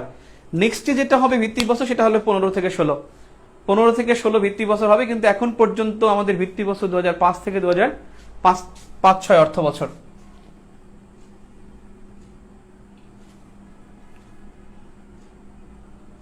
বিশ থেকে পঁচিশ। সো দেখেন অর্থনীতির মধ্যে আর গুরুত্বপূর্ণ কি দেখেন, অর্থনীতির মধ্যে খুব গুরুত্বপূর্ণ যেটা হলো ব্যাংকিং ব্যবস্থা গুরুত্বপূর্ণ। এই ব্যাংকিং ব্যবস্থার মধ্যে কিছু নতুনত্ব যেগুলো আছে সেগুলো গুরুত্বপূর্ণ। ব্যাংকিং ব্যবস্থার মধ্যে খুব গুরুত্বপূর্ণ যেটা, সেটা হলো ভাই, সেটা হলো সুকুক বন্ড আর বাংলা বন্ড। বাংলা বন্ড যেটা হলো আপনার লন্ডন স্টক এক্সচেঞ্জে, আর সুকুক বন্ড যেটা হলো ইসলামিক বন্ড হলো সুকুক বন্ড। এই ব্যাংকিং ব্যবস্থার ক্ষেত্রে এই দুইটা গুরুত্বপূর্ণ বিষয়। আর ব্যাংকিং ব্যবস্থার মধ্যে আরেকটা বিষয় হলো নগদ। নগদ খুবই গুরুত্বপূর্ণ। নগদ হলো যেটা আমাদের ডাক বিভাগের সাথে সংযুক্ত, কিন্তু এটা নিয়ে একটা কনফিউশন তৈরি হয়েছে, কিন্তু সরকার থেকে এটা ক্লারিফিকেশন দেওয়া হয়েছে। এই নগদ বাংলাদেশের যেটা বলা হয় সরকারের উদ্যোগে প্রতিষ্ঠিত একটি মোবাইল ব্যাংকিং নগদ। সব নগদ এখানে সুকুক বন্ড, বাংলা বন্ড, নগদ, আর হলো বিআইডিএফ। বিআইডিএফ ভেরি ভেরি ইম্পর্টেন্ট। গতকালকে ক্লাসে আমি বলছিলাম নয়, বাংলাদেশ ইনফ্রাস্ট্রাকচার ডেভেলপমেন্ট ফান্ড, যেটা 15 মার্চ 2021 চালু হয় এবং এটার মাধ্যমে রিজার্ভ ছাড়ানো হয়। এরপরে গুরুত্বপূর্ণ হলো রিজার্ভ। রিজার্ভ এবং প্রবাসী আয়, এই দুইটার গুরুত্ব এখানে বেশি অর্থনীতির মধ্যে। প্রবাসী আয় এবং রিজার্ভ, রিজার্ভ এবং প্রবাসী আয়, এই সম্পর্কে প্রবাসী আয়ের কথা মনে রাখবেন। প্রবাসী আয় কিন্তু $24.77 বিলিয়ন, $24.77 বিলিয়ন, অর্থাৎ 2477 কোটি ডলার, এবং এটা বাংলাদেশের ইতিহাসে সর্বোচ্চ প্রবাসী আয় এবং পৃথিবীর মধ্যে 7ম বৃহত্তম প্রবাসী আয়ের দেশ হলো বাংলাদেশ। আর রিজার্ভ কিন্তু সমীক্ষা অনুসারে বললে, যখন বলবে সমীক্ষা তখন $46 বিলিয়ন, যখন বলবে আগস্ট 2021 তারিখ উল্লেখ করে দিবে তখন এটা $48 বিলিয়ন। রিজার্ভ হলো এটা। রিজার্ভে আমরা পৃথিবীর মধ্যে কিন্তু 44তম এবং প্রবাসী আয় কিন্তু আমরা বিশ্বের মধ্যে 7ম বৃহত্তম দেশ। রিজার্ভ, প্রবাসী আয়, ব্যাংকিং ব্যবস্থা। এখানে ব্যাংকিং ব্যবস্থার মধ্যে এজেন্ট ব্যাংকিংটা দেখবেন, agent banking, mobile banking, mobile banking, green banking. কয়েকটা ব্যাংক গ্রিন ব্যাংকিং চালু করেছে, তারা হলো খুব সম্ভবত ব্যাংক এশিয়া। ব্যাংক এশিয়া তারা গ্রিন ব্যাংকিং চালু করেছে, তারা হলো যে সবুজায়নের জন্য তারা লোন দিবে, সবুজায়নের জন্য তারা লোন প্রদান করবে। আর কিছু বেসিক বিষয় আছে, এইটা গুরুত্বপূর্ণ ব্যাংকিং ব্যবস্থার ক্ষেত্রে। বিএফআইইউ, বিএফআইইউ আর বিএফটিএন, ইএফটিএন, বিএফআইইউ। বিএফআইইউ হলো যেটা হলো বাংলাদেশ ফাইন্যান্সিয়াল ইন্টেলিজেন্স ইউনিট, অর্থাৎ বাংলাদেশ ব্যাংকের যে গোয়েন্দা ইউনিট 2002 সালে প্রতিষ্ঠিত মানি লন্ডারিং প্রিভেনশন অ্যাক্টের মাধ্যমে, এবং তারা হলো মুদ্রা পাচার রোধে কাজ করে। এটা হলো বিএফআইইউ এবং গোয়েন্দা, বাংলাদেশ ব্যাংকের আর্থিক গোয়েন্দা ইউনিট, সেটাকে বলা হয় বিএফআইইউ। আর ইএফটিএন এটা হলো ফান্ড ট্রান্সফারের জন্য এটা ব্যবহৃত হয়। সো ব্যাংকিং ব্যবস্থার মধ্যে বাংলাদেশ ব্যাংকের গভর্নরের কথা মনে রাখেন। গভর্নরে কিন্তু ফজলে কবির, তিনি কিন্তু 3বার নিয়োগ পেয়েছেন, 3বার নিয়োগ পেয়েছেন। প্রথম পেয়েছেন 4 বছরের জন্য, তারপরে আবার 4 বছরের নিয়োগ পান, কিন্তু 65 বছর হয়ে যাওয়ার পর অবসরে যান, আবার 2 বছর বৃদ্ধি করা হয়, তারপর তৃতীয়বার শপথ নেওয়া, মানে তৃতীয়বার অন্তর্ভুক্ত করা হয়। অর্থাৎ বাংলাদেশ ব্যাংকের গভর্নর তিনি 3বার হয়েছেন, এবং বাংলাদেশ ব্যাংকের গভর্নরের অবসরের বয়স কিন্তু 67 বছর, 65 বছর ছিল। গত বছর 9 জুলাই 2020 সালে আইন করে এখান থেকে 2 বছর বৃদ্ধি করা হয়। অর্থাৎ বাংলাদেশ ব্যাংকের গভর্নরের বয়স যে বাড়িয়েছে সেটা গুরুত্বপূর্ণ। তাহলে বিএফআইডি যেটা বিআইডিএফ, এটা কিন্তু আপনার ইসের সাথে জড়িত। বিআইডিএফ যেটা ফান্ডের সাথে জড়িত, সেটা হলো রিসেন্ট ভিউতে এই তথ্যটা আছে। আরেকটা বিষয়, আপনারা 2টা প্রতিষ্ঠান কিন্তু অবশ্যই পড়বেন, বেসিক ভিউতেও আছে, যেটা হলো একনেক এবং নেক, আর হলো পরিকল্পনা কমিশন, যেখান থেকে সিদ্ধান্ত গ্রহণ করা হয়, পরিকল্পনা কমিশন। এর সভাপতিকে, সহসভাপতিকে, এগুলো যেমন পরিকল্পনা কমিশন সভাপতি কিন্তু প্রাইম মিনিস্টার, সহসভাপতি হলো পরিকল্পনা মন্ত্রী, অর্থমন্ত্রী, বিকল্প সভাপতি হলো কে? বিকল্প সভাপতি হলো অর্থমন্ত্রী, আর সহসভাপতি যে তিনি কিন্তু পরিকল্পনা মন্ত্রী। এখন দেখবেন খুব স্ট্রাকচার বেসিক ভিউতে সুন্দর করে দেয়া আছে, একনেক, নেক এবং হলো পরিকল্পনা কমিশন। 3টার গুরুত্ব অনেক, যে কোনোটা হয়তো পরীক্ষা চলে আসতে পারে। একনেক হলো সংক্ষিপ্ত সময়ের, অর্থাৎ স্বল্প সময়ের মেয়াদী পরিকল্পনা পাশ করে একনেক। আর নেক হলো, এটা হলো আপনার দীর্ঘমেয়াদী পরিকল্পনা বাস্তবায়ন করে। আর নেকে সব মন্ত্রণালয় থাকে, আর একনেকে সব মন্ত্রণালয় থাকে না, যেখানে বেসিক নিড আছে সেই মন্ত্রণালয়গুলো থেকে থাকে। অর্থাৎ অন্ন, বস্ত্র, বাসস্থান, এগুলো এই মন্ত্রীগুলো, পানি সম্পদ মন্ত্রী, এই মন্ত্রীগুলো এখানে থেকে থাকে, এলজিআরডি মন্ত্রী, স্থানীয় সরকার। এখন দেখেন 4র্থ অধ্যায় অর্থনীতি ভাই ভেরি ভেরি ইম্পর্টেন্ট। আর এখান থেকে একটা বিষয় ভ্যাট এবং ট্যাক্স, এই দুইটার মধ্যে একটু পার্থক্য আছে। আপনাদের একটা বিষয় যদি বলা হয় মানে উন্নয়নের অক্সিজেন কিন্তু রাজস্ব, এটা আপনি জানেন। উন্নয়নের অক্সিজেন বলা হয় রাজস্বকে। উন্নয়নের অক্সিজেন হলো রাজস্ব। আর মনে রাখবেন রাজস্বের প্রধান খাত, রাজস্বের প্রধান খাত মানে আয়ের প্রধান খাত, দুঃখিত, বাংলাদেশের আয়ের প্রধান খাত কিন্তু রাজস্ব। আর যদি বলা হয় রাজস্বের প্রধান খাত, রাজস্বের প্রধান খাত হলো ভ্যাট, ফার্স্ট ভ্যাট, আর সেকেন্ড হলো ট্যাক্স। ফার্স্ট ভ্যাট, সেকেন্ড হলো ট্যাক্স। ট্যাক্স মানে ইনকাম ট্যাক্স, ট্যাক্স হয় ইনকামের উপরে, ইনকাম ট্যাক্স। সেকেন্ড হলো ইনকাম ট্যাক্স। আর করমুক্ত আয়ের সীমা, এটা অবশ্যই যেন মনে থাকে। করমুক্ত আয়ের সীমা, করমুক্ত আয়ের সীমা মনে আছে কিনা? 3 লাখ টাকা, আপনাদের সবার 3 লাখ টাকা। আর এটা হলো পুরুষের জন্য 3 লাখ, আর নারীদের জন্য হলো 3,50,000 টাকা। 3,50,000 টাকা। প্রতিবন্ধী যারা আছেন তাদের জন্য 4,50,000 টাকা। আর মনে রাখবেন যারা হলো মুক্তিযোদ্ধা, নারীর সাথে হলো যারা হলো বয়স বেশি, 65 বছর ঊর্ধ্বে যারা, তাদের কিন্তু 3,50,000 টাকা। প্রতিবন্ধী যারা আছে তাদের হলো 4,50,000 টাকা। আর মুক্তিযোদ্ধা তাদের জন্য হলো 4,75,000 টাকা। এই হলো করমুক্ত আয়ের সীমা। এই ভ্যাটের স্তর কিন্তু 4টি, ভ্যাটের স্তর 4টি, এটা যেন মনে থাকে। ভ্যাটের স্তর 4টি। আর ভ্যাটের সাথে যুক্ত হয়েছে এবছর, মনে রাখবেন ভ্যাটের সাথে যুক্ত হয়েছে 4টি প্রতিষ্ঠান। 4টি প্রতিষ্ঠান ভ্যাটের সাথে যুক্ত হয়েছে। সেটা হলো গুগল, অ্যামাজন, গত ক্লাসে হয়তো ভুল হয়েছিল আমার, মাইক্রোসফট এবং ফেসবুক। ফেসবুকটা মনে থাকবে দেখে লাস্টে লিখছে। ফেসবুক, মাইক্রোসফট, অ্যামাজন, গুগল, এই 4টি জায়ান্ট প্রতিষ্ঠান ভ্যাটের সাথে অন্তর্ভুক্ত হয়েছে বাংলাদেশের। সো এখানে অর্থনীতি চ্যাপ্টারটা এদেশের মানুষ চেনা মাটি চাই কার কথা? এটা টিক্কা খান ভাই। ওকে, চতুর্থ অধ্যায় গেল। আপনাদের আজকে ভিউ এত কম কেন? কালকে রাত্র 11টায়, পরশুদিন রাত্র 11টায় 1500-1400 ছিলেন, আজকে 1000 উপরে উঠে না। কারণটা কি? ইম্পর্টেন্ট না? ওকে, নেক্সটে দেখেন, নেক্সটে আসেন বাণিজ্য। বাণিজ্য থেকে কিন্তু শিল্প বাণিজ্য থেকে প্রশ্ন সবচেয়ে বেশি আসছে না, খুব বেশি আসে নাই। পঞ্চম অধ্যায় হলো শিল্প বাণিজ্য। শিল্প ও বাণিজ্য পঞ্চম অধ্যায় শিল্প বাণিজ্য। এখান থেকে খুব বেশি গুরুত্ব দিয়ে যেগুলো পড়বেন, বিশেষ করে একবার দেখে নেই আমি।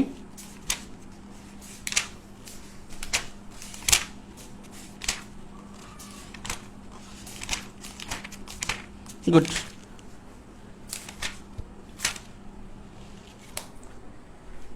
পঞ্চম অধ্যায় বাংলাদেশের শিল্প বাণিজ্য। এখান থেকে খুব বেশি গুরুত্বপূর্ণ যেটা হলো অবশ্যই রপ্তানি, আমদানি গুরুত্বপূর্ণ। আপনারা মনে রাখবেন আমাদের রপ্তানি বাজার প্রথম তো ইউএসএ, তাতে সন্দেহ নাই। ইউএসএ এর ঘাড়ে নিঃশ্বাস ফেলছে যে দ্বিতীয়, সে হলো জার্মানি, এবং দ্বিতীয় নিঃশ্বাস ফেলিয়েছে সে দেশটা হলো জার্মানি। এবং এই জার্মানি কিন্তু খুব দ্রুত প্রথম স্থান অধিকার করবে। রপ্তানি আয়, আমাদের রপ্তানির প্রথম হলো ইউএসএ, দ্বিতীয় হলো জার্মানি। আর মনে রাখবেন নবম যে দেশটা সে হলো ভারত। ভারত আমাদের রপ্তানি বাজারে প্রবেশ করেছে এবং নবম বৃহত্তম দেশ।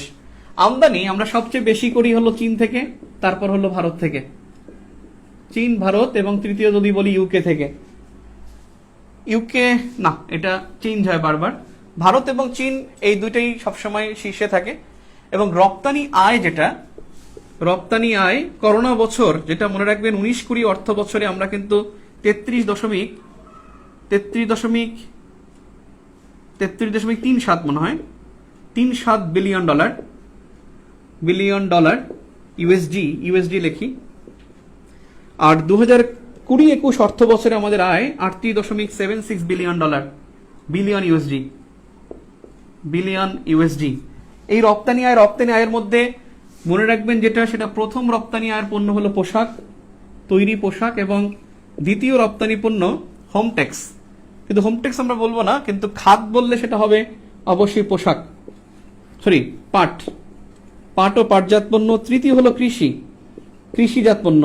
এটা খুবই গুরুত্বপূর্ণ যে কৃষিজাত পণ্য এটা তৃতীয় বৃহত্তম রপ্তানি পণ্যের মধ্যে চলে আসছে। অর্থাৎ রপ্তানি আয় এই জাতীয় কোশ্চেন কিন্তু আসে। রপ্তানি প্রণোদনার কথা মনে রাখবেন, রপ্তানি প্রণোদনা কিন্তু আমাদের $7,300 কোটি, 7,300 কোটি টাকা, 7,300 কোটি টাকা। আর আমাদের রপ্তানি লক্ষ্য, রপ্তানি আয়ের লক্ষ্য এই অর্থ বছরে 2021-22 অর্থ বছরে আমাদের লক্ষ্য কিন্তু $48 বিলিয়ন, $48 বিলিয়ন। 40তমতে এই প্রণোদনা পরীক্ষা আসছিল এবং 40তমতে এটাও পরীক্ষা আসছিল $48 বিলিয়ন। ওই বছর মনে হয় ছিল $41 বিলিয়ন লক্ষ্য। অর্থাৎ দুইটাই কিন্তু এখানে খুব গুরুত্বপূর্ণ যে প্রণোদনা এবং লক্ষ্য, রপ্তানি আয়, এরা খাত বললে পোশাক, পাট এবং তৃতীয় হলো কৃষিজাত পণ্য। সো রপ্তানি আয় গুরুত্বপূর্ণ। এরপরে বিনিয়োগ পড়বেন, বিনিয়োগ খুবই গুরুত্বপূর্ণ। বিনিয়োগ কিন্তু পরীক্ষায় আসতে পারে। আমাদের কিন্তু এখন বিনিয়োগের নিট বিনিয়োগে হলো নিট ইনভেস্টমেন্টে আমাদের এখানে সবচেয়ে বেশি এগিয়ে আছে নেদারল্যান্ডস, সবচেয়ে বেশি নেদারল্যান্ডস। আর এখানে নিট এফডিআই যদি না থাকে তখন সেটা হবে ইউএসএ, এবং এই তথ্যটা হলো বাংলাদেশ ব্যাংকের তথ্য মতে নেদারল্যান্ডস এবং হলো ইউএসএ। আর আংটার যেটা বলছে সেখানে কিন্তু ইউএস এর কথাই বলছে, আংটার কিন্তু নেদারল্যান্ডস এর কথা বলে নাই। কিন্তু কারেন্ট অ্যাফেয়ার্স কোথা থেকে তারা পাইছে আমি জানি না, তারা বলছে যে নেদারল্যান্ডস এর কথা।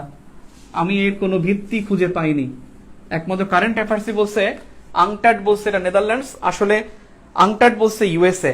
আর বাংলাদেশ ব্যাংক বলছে শুধু এফডিআই বললে ইউএসএ, আর নিট এফডিআই বললে সেটা হলো নেদারল্যান্ডস।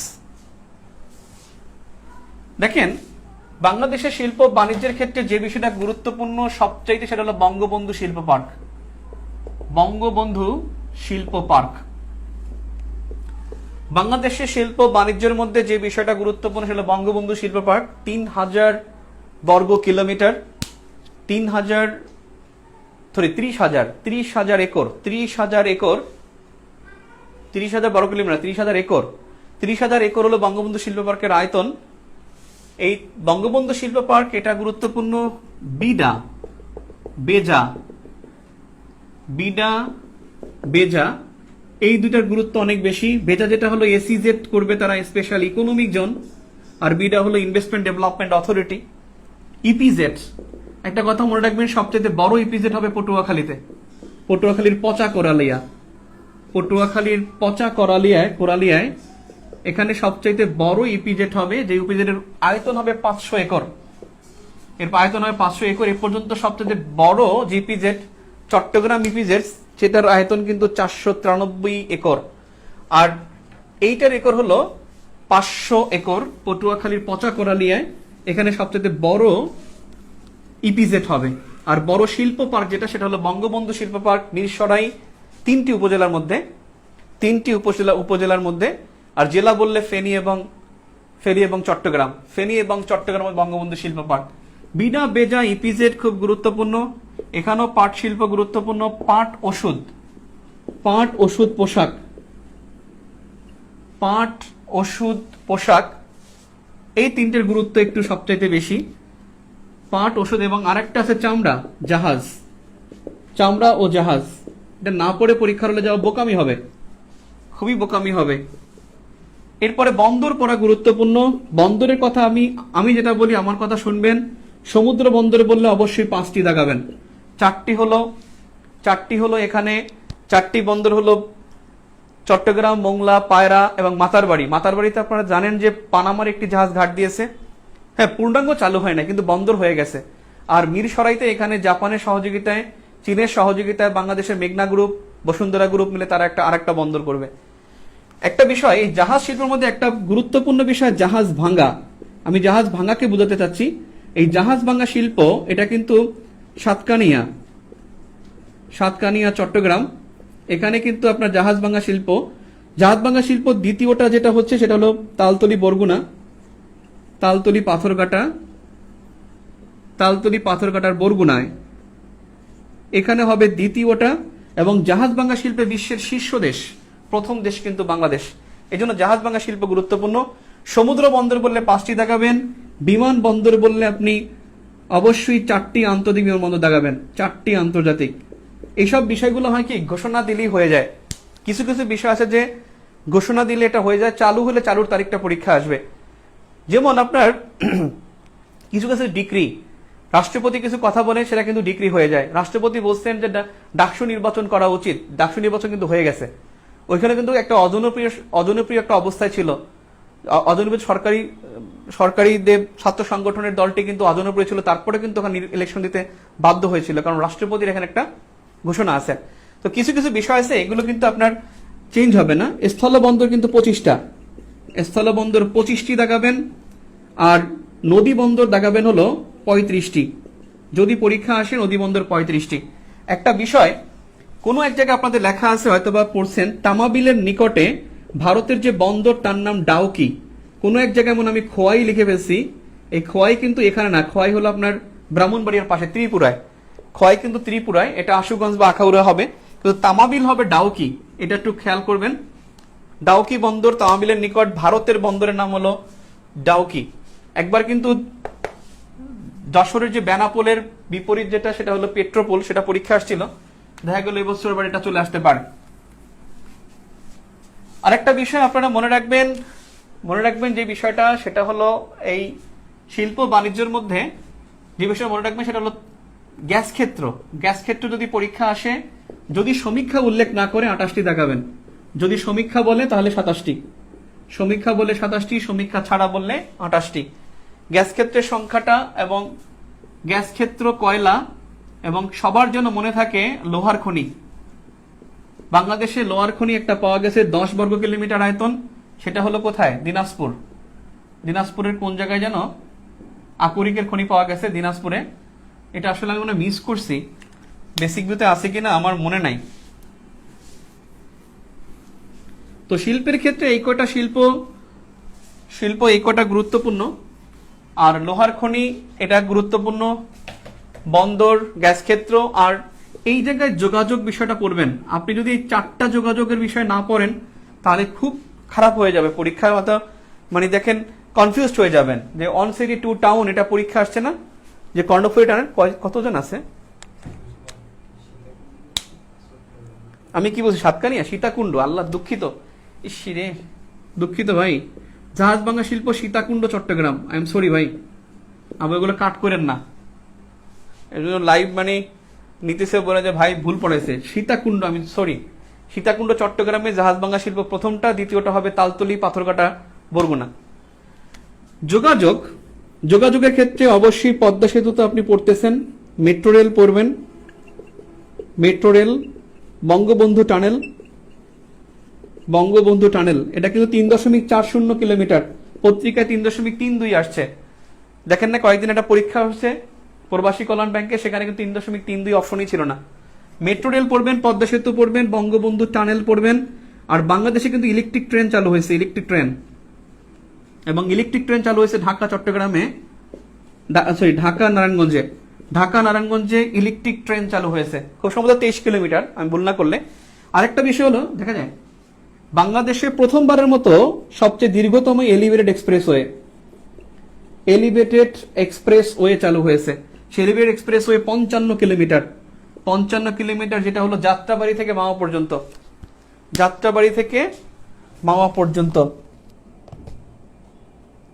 সেকেন্ড হোশিয়ারি পণ্য, হ্যাঁ হোশিয়ারি পণ্য বলতে ওটা হলো আপনার মানে গার্মেন্ট, রেডিমেড গার্মেন্ট। একটা হলো যে গেঞ্জি, টি শার্ট, ওটাকে বলা হয় কি জানো, ওটাকে হোশিয়ারির মতোই আর কি, আর একটা শব্দ আছে, ডিরেক্ট হোশিয়ারি না। অর্থাৎ পোশাক খাতের মধ্যে তিনটা, একটা হোমটেক্স, একটা হলো রেডিমেড গার্মেন্টস, আর একটা হলো ওটাকে পোশাককে কিন্তু অ্যাপারেল বলা হয়, বুঝছেন, অ্যাপারেল ইন্ডাস্ট্রি। এই অ্যাপারেল দেখলে আবার অন্যটা দেখায় না, পোশাক থাকবে না অপশনে, যে প্রধান রপ্তানি পণ্য, তখন কিন্তু অ্যাপারেল থাকতে পারে। আরেকটা হলো হোশিয়ারি পণ্যের মধ্যে, যেটা হলো আপনার মানে টি শার্ট জাতীয়, নামটা ভুলে গেছি আমি, আপনারা অনেকেই পারেন হয়তো। গ্যাস ক্ষেত্র 31টা হবে যখন বলবে আবিষ্কৃত হয়েছে এ পর্যন্ত কতটি গ্যাস ক্ষেত্র, তাহলে হবে 31টি, কারণ 3টি বন্ধ হয়ে গেছে, অর্থাৎ 2টা তো বন্ধ ঘোষণা করে দিছে, আর একটা হলো আপনার ওই যে ভোলায় যে 2টা, সেটাকে একটা বানানো হয়েছে, এজন্য আবিষ্কৃত গ্যাস ক্ষেত্র বললে হবে এ পর্যন্ত আবিষ্কৃত হয়েছে গ্যাস ক্ষেত্র 31টি, গ্যাস ক্ষেত্র আছে কতটি? 28টি, সর্বশেষ জকিগঞ্জ সিলেট। তাহলে মেট্রো রেল, পদ্মা সেতু এগুলা কিন্তু আপনার রিসেন্ট ভিউতে দেয়া আছে। এখানে একটা বিষয় খুব গুরুত্বপূর্ণ, সেটা হলো বাংলাদেশের সবচেয়ে বৃহৎ প্রকল্প কোনটা, বৃহৎ প্রজেক্ট কোনটা। এই বৃহৎ প্রজেক্ট যদি বলে অবশ্যই মনে রাখবেন পায়রা ধানীখালী বিদ্যুৎ প্রকল্প। পায়রা ধানীখালী বিদ্যুৎ প্রকল্প এটা সবচাইতে বাংলাদেশে ব্যয়বহুল প্রকল্প, পদ্মা সেতুর চাইতে। এখানে 1,36,000 কোটি টাকা, 1,36,000 কোটি টাকা এই ধানীখালী বিদ্যুৎ কেন্দ্রে ব্যবহৃত হবে। পায়রা ধানীখালী বিদ্যুৎ প্রকল্প 1,36,000 কোটি টাকা, অথবা $1.16 billion, 1.16 billion dollar, 1.16 billion dollar, বা এখানে 1,36,000 কোটি টাকা, অর্থাৎ 1,600 কোটি ডলার। 1.6 কোটি ডলার বা 1.6 বিলিয়ন ডলার। বৃহৎ প্রজেক্টও কিন্তু রূপপুর পরমাণু বিদ্যুৎ প্রকল্প হবে না, ওটা কিন্তু 1,22,000 কোটি টাকা। আর পায়রা বিদ্যুৎ কেন্দ্র হলো 1,36,000 কোটি টাকা। আর মনে রাখবেন এরপরে পড়বেন রূপপুর, রূপপুর মাতারবাড়ি। কিন্তু যোগাযোগের জন্য খুব গুরুত্বপূর্ণ এই বিষয়গুলো বলার পরেও আপনারা কিন্তু যে পদ্মা বহুমুখী রেল সংযোগ প্রকল্প, এই পদ্মা রেল সংযোগ প্রকল্প যেটা 173 কিলোমিটার হবে, পদ্মা রেল সংযোগ প্রকল্প, এবং এই রেল সংযোগ প্রকল্প কিন্তু 173 কিলোমিটার। এগুলোর দৈর্ঘ্য জানা খুব জরুরি। তিস্তা মহাপরিকল্পনা কেন আপনি পড়বেন না?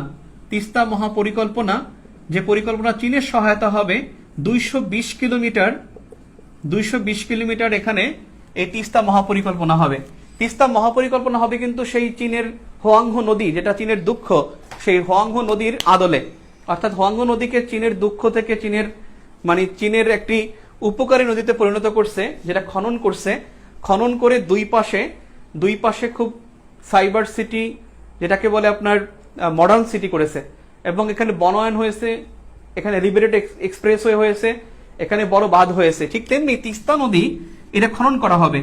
এই দুই পাশে এখানে খুব গভীরভাবে এতটুকু খনন করবে, এটা এই যে এগুলো সব প্রজেক্টে চলে যাবে, এবং এটা খুব গভীরভাবে খনন করলে কি হবে, পানিটা নিচ দিয়ে এতটুকুর মধ্যে যাবে এবং খুব এখানে জলাশয় হবে। আর এই জায়গাটা তারা কৃষি জমির জন্য উদ্ধার করবে, এই জায়গাটা কৃষি জমির জন্য উদ্ধার করবে, এবং বাকি এখানে বাঁধ হবে এবং এখানে বিভিন্ন প্রজেক্ট হবে। এবং সেই ক্ষেত্রে এটা একটা স্যাটেলাইট সিটি হবে। এটা এই শহরটা হবে ঠিক সাংহাই শহরের আদলে। সাংহাই শহরের আদলে বাংলাদেশের দুটি প্রজেক্ট, একটা তিস্তা প্রকল্প আর একটা হলো Karnaphuli tunnel, one city two town, যে আনোয়ারা এবং পতেঙ্গায় দুইটা শহরকে যুক্ত করে, আর নগরী হলো চট্টগ্রাম। ঠিক তেমনি এখানে 110 কিলোমিটার আর এখানে 110 কিলোমিটার, এই জন্য তিস্তা মহাপরিকল্পনাকে বলা হয় 220 কিলোমিটার এর দৈর্ঘ্য। এবং এখানে 7,000 কোটি টাকার বেশি এখানে ইনভেস্ট করবে হলো চায়না। তিস্তা মহাপরিকল্পনায় এখানে চায়না সহায়তায় এটা তৈরি হবে। আর ব্রহ্মপুত্র নদ কিন্তু খনন করা হচ্ছে, এটাও মনে রাখবেন। ব্রহ্মপুত্র নদে 270 কিলোমিটার খনন করা হচ্ছে, এবং সেই খননের কাজটাও কিন্তু বাংলাদেশের একটা প্রতিষ্ঠান নিয়েছে। এখন ধারণা করা হয় যে চীনকেও ইনভলভমেন্ট করা হবে।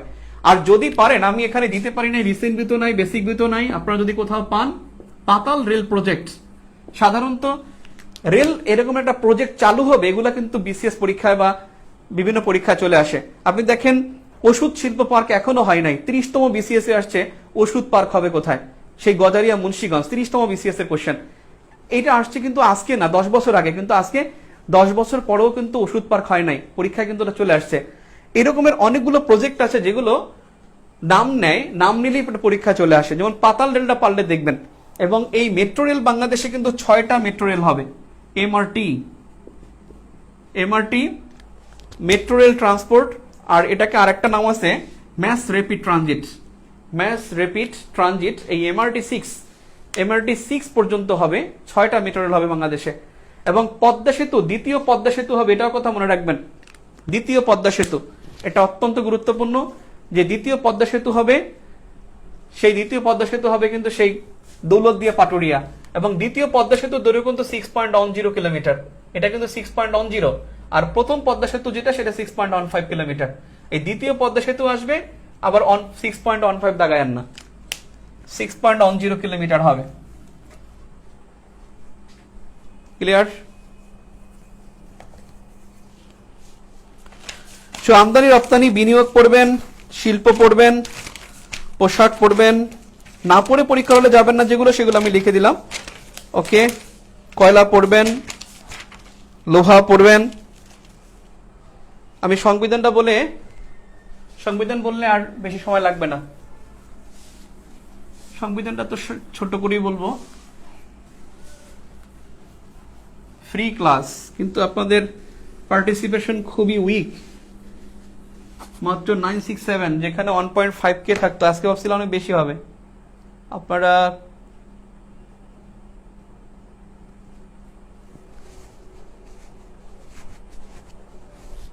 যাত্রাবাড়ি, হ্যাঁ যাত্রাবাড়ি মাওয়া, এই এক্সপ্রেসওয়েটা কিন্তু যাত্রাবাড়ি থেকে ভাঙ্গা পর্যন্ত, সে ভাঙ্গা পর্যন্ত কিন্তু 55 কিলোমিটার। আর যাত্রাবাড়ি থেকে হলো মাওয়া, এই অংশটা কিন্তু 23 কিলোমিটার। এক ভাই বলছেন আপনাকে থ্যাঙ্কস অনেক। অর্থাৎ এক্সপ্রেসওয়ে কি, এক্সপ্রেসওয়ে কোনো সিগন্যাল থাকে না, নন স্টপ যায়। আচ্ছা, এবারে যাত্রাবাড়ি মাওয়া 23 কিলোমিটার, যাত্রাবাড়ি ভাঙ্গা হলো 55 কিলোমিটার। সো এখন আসি আমি যে বিষয়টা হলো ষষ্ঠ অধ্যায়, এই জায়গা হলো সংবিধান। সংবিধানের মধ্যে যে বিষয়টা আপনি দেখবেন, সবার আগে প্রস্তাবনাটা দেখবেন। প্রস্তাবনাটা পারলে বেসিক ভিউ থেকে দেখেন, এখানে ভাগ করা আছে, সেগমেন্ট ভাগ করা আছে। প্রস্তাবনা পড়বেন, প্রস্তাবনার পরে এখানে অনুচ্ছেদ পড়বেন, গুরুত্বপূর্ণ অনুচ্ছেদ পড়বেন। বিশেষ করে 1 থেকে 47 পারলে সব পড়বেন, 1 থেকে 47 পারলে সব। এবং যদি অনুচ্ছেদ 2টা আসে, এখানে একটা থাকবেই, আর একটা তো কমন। পাবলিক সার্ভিস কমিশন কত নম্বর অনুচ্ছেদে আছে? 137 নম্বর। আর যে কতবার আসছে ইয়াত্তা নাই। 1 থেকে 47 নম্বর পারলে সব পড়বেন। এখান থেকে গুরুত্বপূর্ণ কয়েকটা তো আমি বললাম, 16, 24, এই দুইটা বলে দিলাম, এই দুইটা গুরুত্ব বেশি, 16 এবং 24। আর গণতন্ত্র ও মানবাধিকার, এই মানবাধিকার শব্দ বলা আছে, এই শব্দটা কিন্তু 11 নং অনুচ্ছেদে, 11 নং এ আছে গণতন্ত্র মানবাধিকার।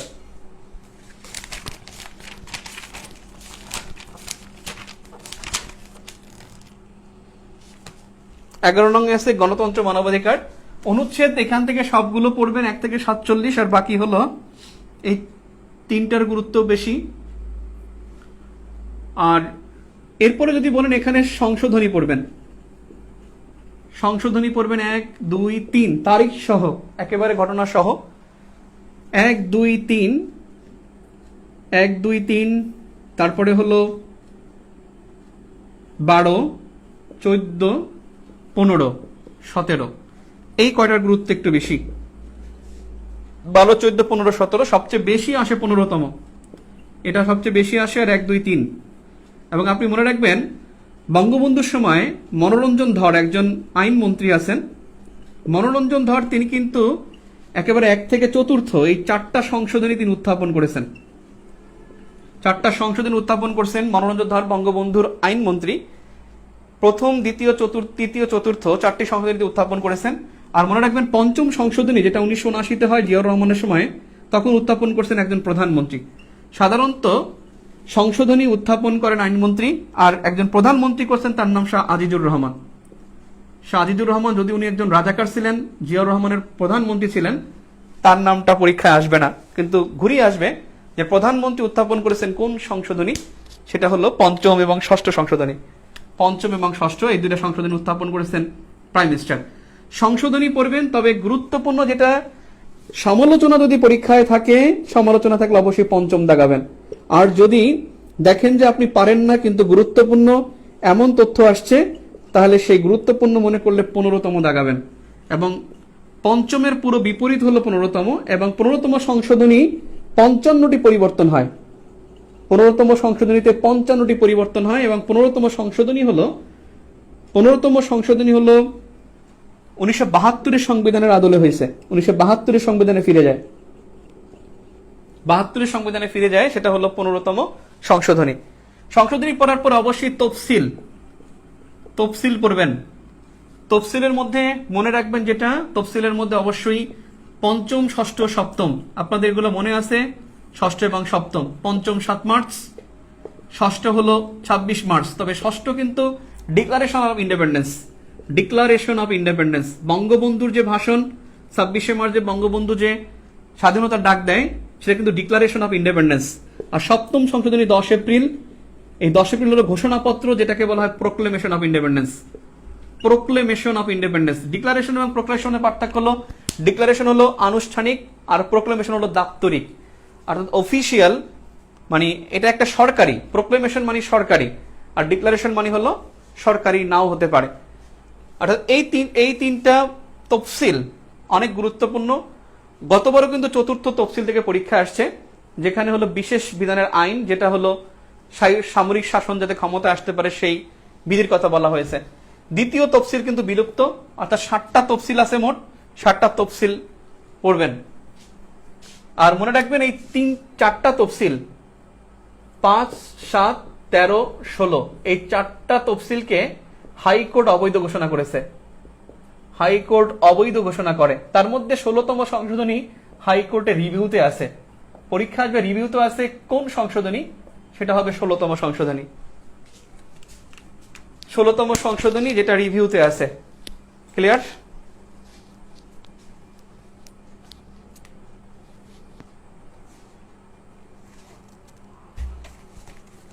কি রূপপুর? না, রূপপুর সবচেয়ে বড় না। আপনি কি রূপপুরকে বড় বলছেন? সবচেয়ে বড় প্রকল্প হলো পায়রা। রূপপুর পড়তে হবে, রূপপুর পড়তে হবে। ষষ্ঠ অধ্যায় গেল।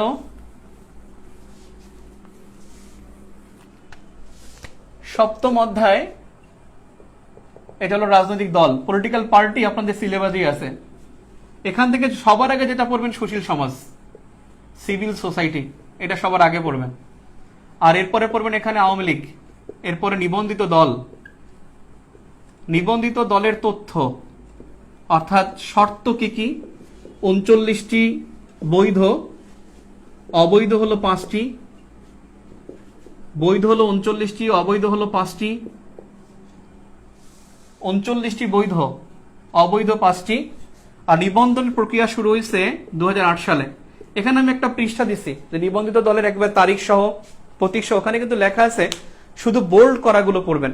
সে বোল্ড হলো আওয়ামী লীগ, বিএনপি, তারপরে ন্যাপ ভাসানী, এরকমের কয়েকটা দল দেয়া আছে। আপনারা ওই কয়েকটা দলে শুধু সাল পড়বেন, তাও 3 থেকে 4টা। এইটাকে মানে সমালোচনা করার জন্য বলছে এটা কি পরীক্ষা আসে? ওরে ভাই, পরীক্ষায় তো আসবে যে নিচের কোনটি নিবন্ধিত দল নয়। এক পলক দেখলে সমস্যা আছে, লেখাই আছে, এক পলক দেখবেন এবং বোল্ড করাগুলো দেখবেন। এত মানে সমালোচনা করতে পারে পাবলিক, কিছু না পাইলে ভালো জিনিসেরও সমালোচনা শুরু করে দেবে।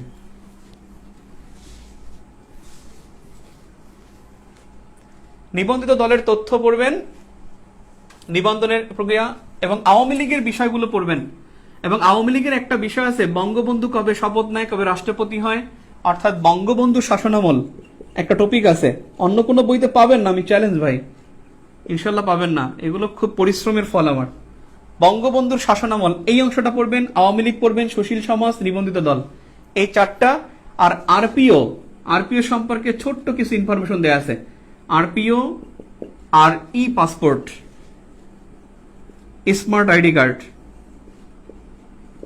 Smart ID card. আর এবছর নির্বাচন কমিশন গুরুত্বপূর্ণ, কারণ নির্বাচন কমিশনের মেয়াদ শেষ। 2022 সালে নতুন নির্বাচন কমিশন ক্ষমতা আসবে। নির্বাচন কমিশনকে তৈরি করার জন্য কিন্তু একটা সার্চ কমিটি হয়, সার্চ কমিটি নাম সুপারিশ করে এবং তারপরে রাষ্ট্রপতি সেখান থেকে টিক দেয়। এখন নির্বাচন কমিশনের কমিশনার নিয়োগের জন্য একটা আইন করার জন্য সিভিল সোসাইটি কিন্তু এখান থেকে একটা প্রেশার দিচ্ছে। সো এই হলো সপ্তম অধ্যায়। আজকে এ পর্যন্তই থাকুক, ইনশাল্লাহ আবার কথা হবে না। আপনাদের কোনো কোশ্চেন থাকলে করতে পারেন। অনেক হয়ে গেছে ভাই, 1.5 ঘন্টা পড়ালাম। কোনো কোশ্চেন আছে? এনি কোশ্চেন সোফার? দ্বিতীয় বৃহত্তম প্রকল্প কোনটা? দ্বিতীয় অবশ্যই রূপপুর পারমাণবিক বিদ্যুৎ কেন্দ্র, প্রথম হলো পায়রা। আর কোনো কোশ্চেন?